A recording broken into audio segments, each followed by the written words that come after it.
Morning. Morning. Welcome to week 7. Midway, right? Halfway through the semester. Next week is mid-semester break. And yeah, be excited. And strategically planned halfway through spring semester. This week is our Wellness Value Focus Week, where in morning chapel we talk about issues of wellness. That will include today's speaker, who I'll introduce in just a moment, and then Wednesday's speaker, Tara Owens, who is the author of a book about the role of our physical body in our spiritual growth and spiritual formation. And then also on Friday, we'll have Catherine Heinlein, who's a faculty member in our School of Nursing, talk. So all the nursing majors are excited. So talking about wellness. And so today's speaker is going to talk about sacred friendship, our one relational component of wellness. I first encountered this author, actually a character based on this author about 15 years ago when I read a book by Donald Miller called Blue Like Jazz. And this guy was called, the character based on him was called Tony the Beat Poet in that book. And I met Tony about 5 years ago through some mutual friends, and he is the director of Parish Collective in Portland, Oregon. He's from Portland, which he calls the greatest city in the country. He is a filmmaker, a writer of books such as ALOOF and Neighbors and Wise Men, which you'll get an opportunity after this chapel, if you'd like, to meet him and to get a copy of his book. We'll be doing a Q&A with Tony in the Adams Lounge immediately after chapel. Encourage you, if you don't have class, to show up, talk about today's message, talk about anything else that's on your heart and mind to meet Tony. He is also a filmmaker and also lives in intentional community, in multi-ethnic, multi-generational, multi-class community, following a rule of life in the Portland area. So would you please welcome Tony Kriz.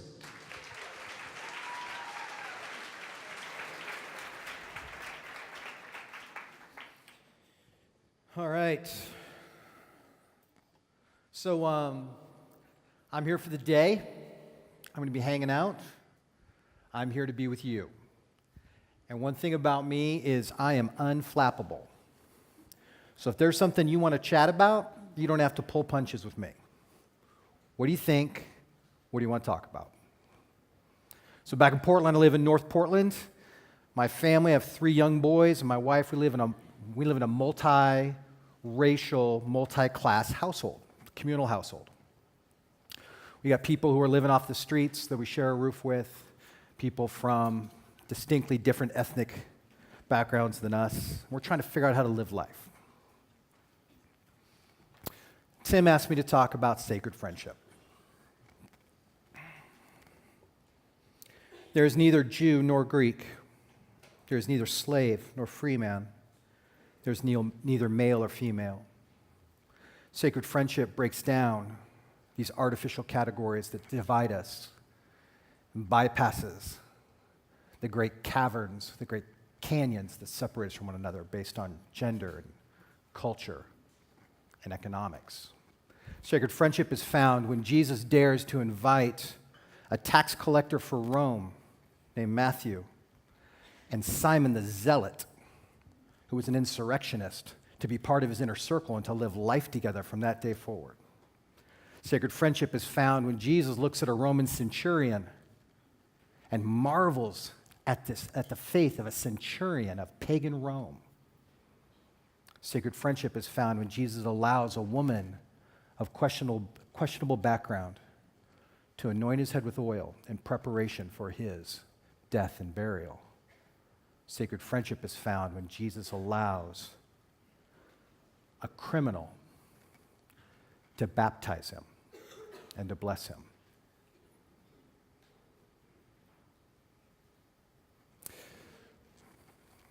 Several years ago, I was working on my master's in theology in Portland. And just a few blocks from my home, there was a British-style pub that I would go to in the afternoons in order to do my studies. I'd bring a stack of theology books and my laptop, and I'd work there all afternoon. And during those many, many afternoons, I became friends with the staff, in particular one server who would serve me every day. Her name was Jessie. And I remember one afternoon, I came in out of the sun into the dank pub, and it takes a minute for my eyes to adjust and to see the big wraparound bar and the wide-hewn boards of the floor. And I'd go take my typical spot in front of the front window, sunlight at my back, spread out my books. And Jessie was working. As is my habit when I'm out, I'm kind of a public figure, when I'm out and about, sitting in a coffee shop, I usually try and take something with me that's sort of an artifact that just might stimulate conversation. On this day, it was just a book. I took a book and I placed it up on the corner of the table for everybody to see, just in case maybe it would snag a new friendship or a new conversation. Sure enough, Jessie walks by. She picks up the book and she starts to read the back cover. It was a Brian McLaren book, if you know the author Brian McLaren. And she's sort of reading through it and sort of chuckling to herself. And I'm just sitting back watching her, smile on my face. And after a while, she takes the book, she sets it down on the table, she slides it to me and says, "Tony, you are so funny." She turns, she walks away. Kind of funny. So the next time she's coming by, I'm like, "Hey, Jessie, what's going on? Hey, come here. What's so funny?" She's like, "You." How am I funny? It's just your book. She read the back cover it's a Christian book, you know. Explain it to me. Connect the dots. I'm too dumb to understand. She says, "All right, I'll tell you straight. Tony, you are a good case for Christianity." She turns and she walks. And I'm sitting there and I'm not sure what it means, but I'm pretty sure I just got a compliment. And I'm like, wow. But I don't understand completely. So a little while later, I get another chance to talk to Jessie. I'm like, "Hey, Jessie, we hang out here, and we get to talk in these little 3-minute bursts. You know what? I'd love to buy you a cup of coffee. Would you let me buy you a cup of coffee someday?" She's like, "Sure." I said, "How about Paleos on Thursday, 3 p.m.? She's like, "Great, I'll see you there." C.S. Lewis once wrote that the essence of friendship is not that we have all the same answers, but that we agree on the same questions. And therefore, he felt like he could be the best of friends with his atheist colleagues because they all cared about the same questions. Lewis also famously wrote, "You have never met a mere mortal." So Thursday rolls around, and I'm excited, so I go drive my car down to Paleos. It's in Ladd's Edition. Paleos is this great little sort of hobbit house coffee shop that's on a circle, and in the middle of the circle is a rose garden. And all around the circle are these big, mature, wise oak trees. You walk in the little door, and Jessie's already there, standing at the counter. So I step up, and I order a cup of black coffee. I always order black coffee. She ordered something slightly more exotic. Jessie and I, for at least 9 months, we'd been, touching base. We'd been getting to know each other. She knew my story. She knew I was going to theological school. She knew about my life overseas. I knew about her. I know that she's an aspiring writer. I know that she grew up on the East Coast. She told me stories about she and her girlfriend and some of their experiences together. We had really become friends. So it was great to be together, waiting for our coffee and starting to chat. When the coffee finally came, she said, "Hey, can we go outside? I'd like to smoke while we talk." It's like, fantastic. So we go back out the door. Rumi once wrote, "Out beyond ideas of wrongdoing and right doing, there's a field, and I will meet you there." So we grabbed a couple folding chairs. We took them out right next to the road underneath a big oak tree, and we set them down, and we sat knee to knee. She broke out a cigarette and lit it up, and this was years ago, but I carried around a briar pipe with me, so I went and pulled mine out because nobody likes to smoke alone.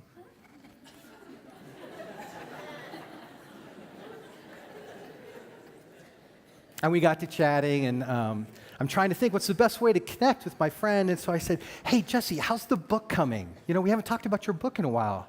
And she said, oh, I don't want to talk about that. Why? She says, I'm stuck. I've been stuck for months. And I said, why are you stuck? And she said, I'm to the part of the book where I'm trying to unpack my deepest wounds, and I just can't do it. And I said, Jesse, isn't that just what life is about? Figure out how to unpack and heal from our deepest wounds. And she said, Tony, what are your deepest wounds and how are you healing?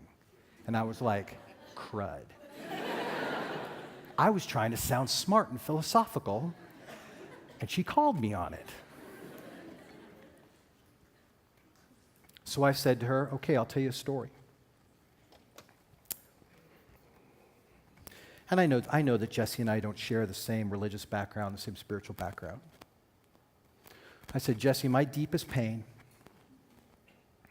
happened several years ago. I was living in Eastern Europe. I'd been living in some really kind of complicated corners of the world for about 8 years, involved in religious work.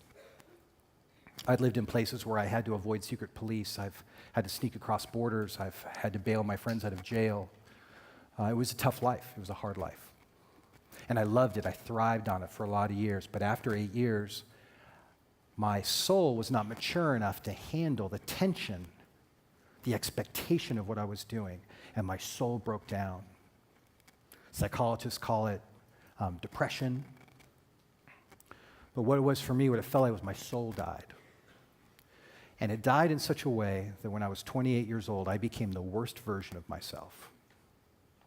By the time I was 29, I wasn't even sure I could believe in God anymore. And in this graveyard of an experience, I became manipulative and angry and hurtful to the people that I was supposed to be loving and shepherding and caring for. And it's the most shameful story of my life. And the story ended in a very public firing that so filled my life with shame and self-loathing that I thought my life was over. And Jesse, what I'm about to tell you, and this is true, what I'm about to tell you, I have not mentioned to very many people in my life. But on the worst day of my life, I had already been fired. I thought my life was over. The sense of shame was overwhelming me.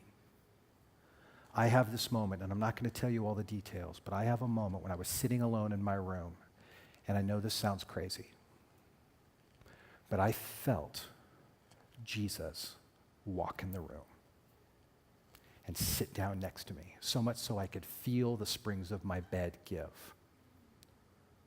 And in the greatest day of healing in my life, Jesus sat with me for 8 hours, and we talked together. And it's the most transformative day of my life, and I'm still trying to unpack it. And Jesse and I sat there, feeling the breeze,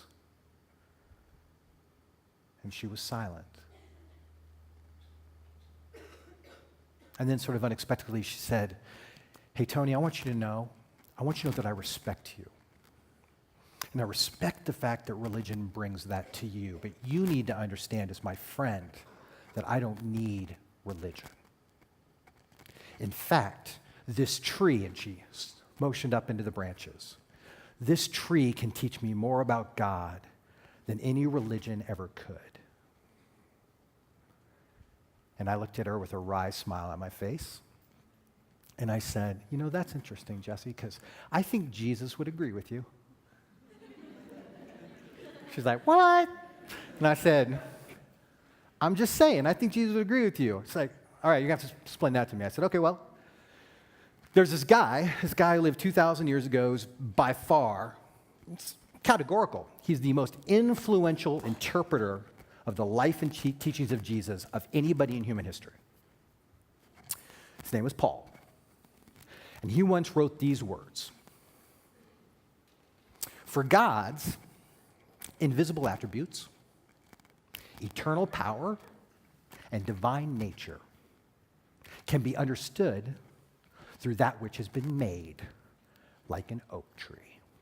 So on some level, Jesus would agree with you. She smiled back at me and she's like, really? Jesus of me? I was like, that's right. We bantered for a while, and then I said,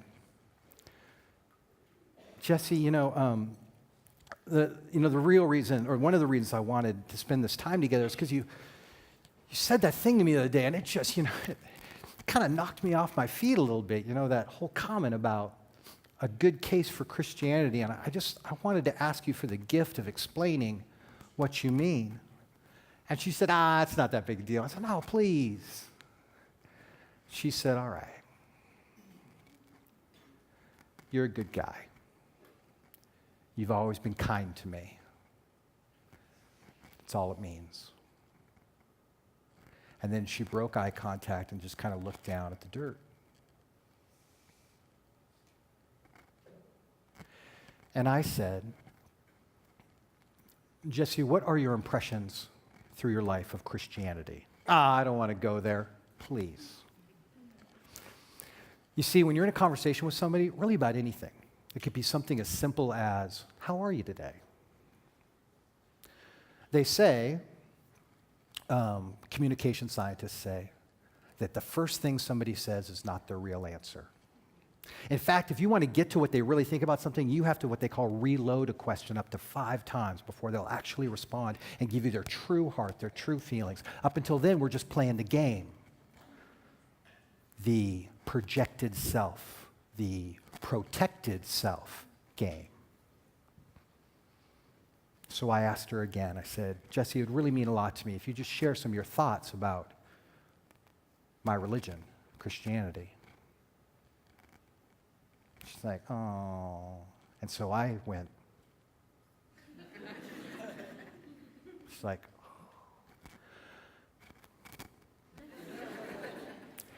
and then I sort of let her off the hook a little bit, and I said, I'll tell you what, let's play a little game. When I say Christianity, what words come to your mind? She's like, okay. Christianity, okay. Okay. All right. Religious. Okay. Opinionated. Okay. Judgmental. And then she looks me stone in the eyes and says, hateful.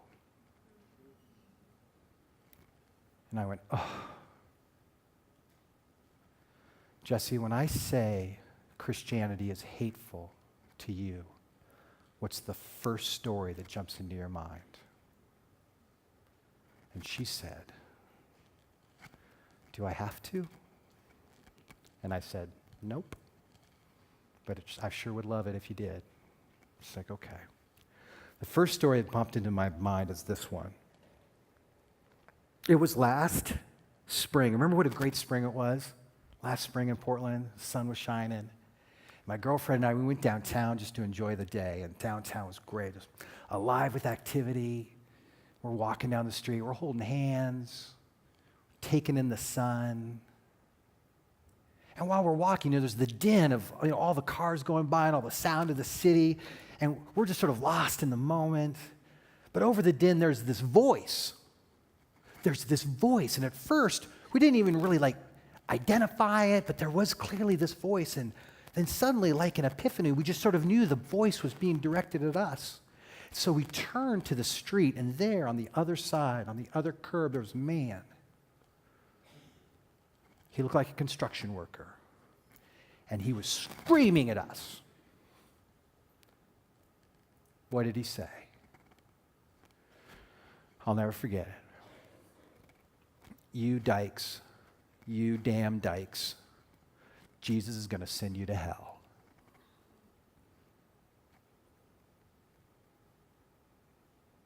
And I looked at Jesse and I said, I'm so sorry. And we were quiet for a moment.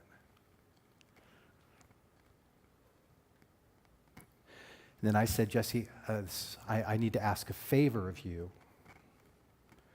And I don't think it's going to be easy for you, but I have to ask. You can say no, but I have to ask. What? Jesse, I need to ask you to forgive me for what that man said. I am begging you for forgiveness. And she said, Tony, that wasn't you. That was some jerk in the city. I said, yes. But that man, he's my cousin. He's my religious cousin. And I have to take responsibility for my family. And when my spiritual family messes up on that level, I have to take the brunt of it. So I'm begging you, would you please forgive me for what that man said? And she just stared at me, silent. And then, barely above a whisper, she said, okay, I forgive you. I forgive you for all of it. And I said, thank you. That might be the greatest gift anyone could give me. And that moment, that fragile moment of friendship, was held in the air between us.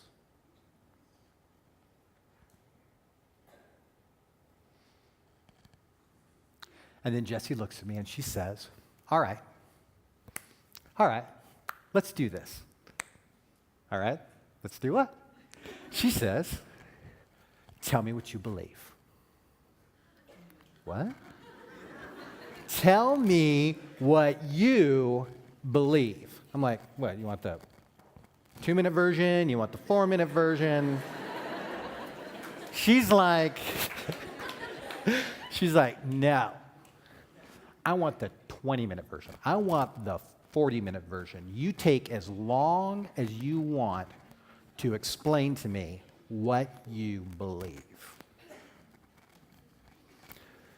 And that sort of invitation requires sobriety.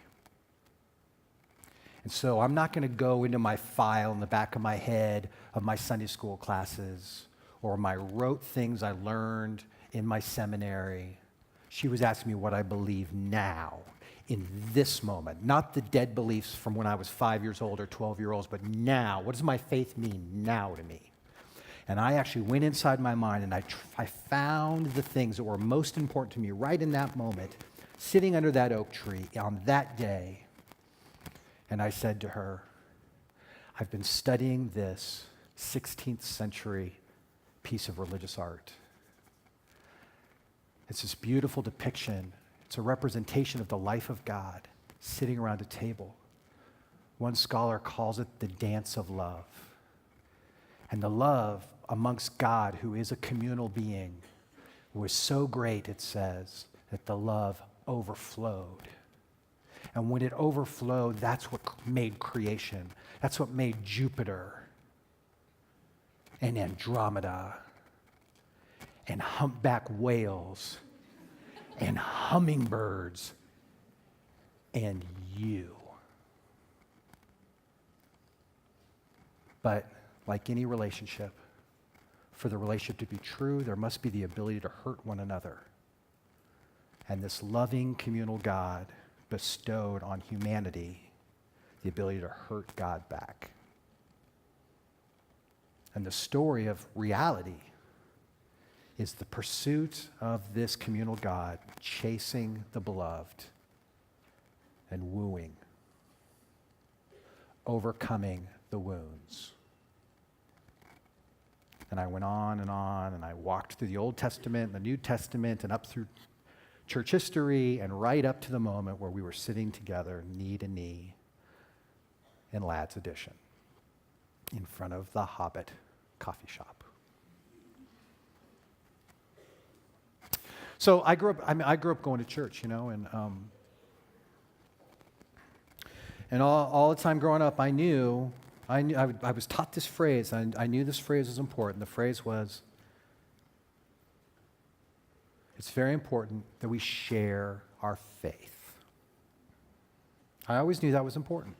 Except for nobody ever explained to me what share means exactly. Like, what's the metaphor of share? And so through 1,000 Sunday school classes and Bible study lessons, I sort of adopted this metaphor. I'm going to share it with you right now. To share means it's like sharing a chocolate cake. I walk through life and I have this chocolate cake, and I'm looking for opportunities to share it all the time. You know? So that's sort of my job. I walk out in the world looking for chances to share my faith. It's like, oh, would you like some cake? I mean, everybody likes chocolate cake, right? So it's only dumb people who don't want the chocolate cake, because my faith is so wonderful, it's just like chocolate cake, except for the chocolate cake metaphor is very condescending. It says that I have the cake and you have nothing, and you need me. I am the purveyor of chocolate cake and you're the recipient. You guys get it? It's a power dynamic that's very dehumanizing. And so at about the time when when the Jesse story happened, I was processing the concept of sharing, and a new metaphor started to birth in my soul. Instead of sharing your faith being like sharing a chocolate cake, the metaphor became that sharing your faith is more like sharing a sunset. When you share a sunset, you stand shoulder to shoulder. Neither of you owns the sun. The sunset's greater than either of you. Both have the opportunity to participate in the conversation. Both have the opportunity to learn and be encouraged and inspired by this beautiful thing that is a sunset. Now hear me. It doesn't mean that one of us hasn't studied sunsets.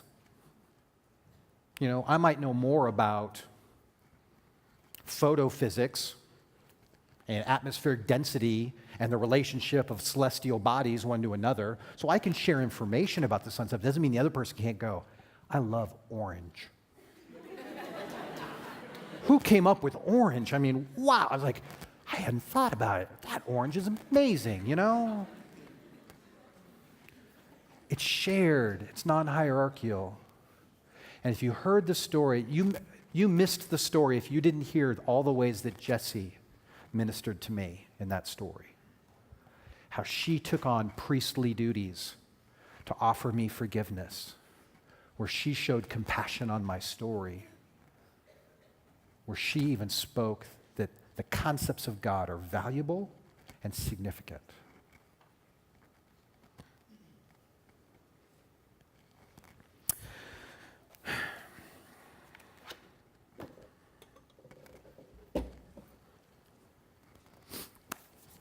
I just have one day with you guys, which makes me sad.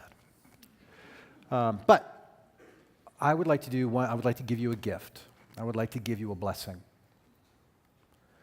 It's an ancient prayer. It's a 1,000-year-old prayer that I've turned into the second person so that it's a blessing. And so whatever it takes for you to receive a blessing, you know, whatever your kind of thought and tradition is, just put yourself in a spiritual state where you're able to sort of receive a blessing from somebody who, even though I don't know your name, I care about you, right?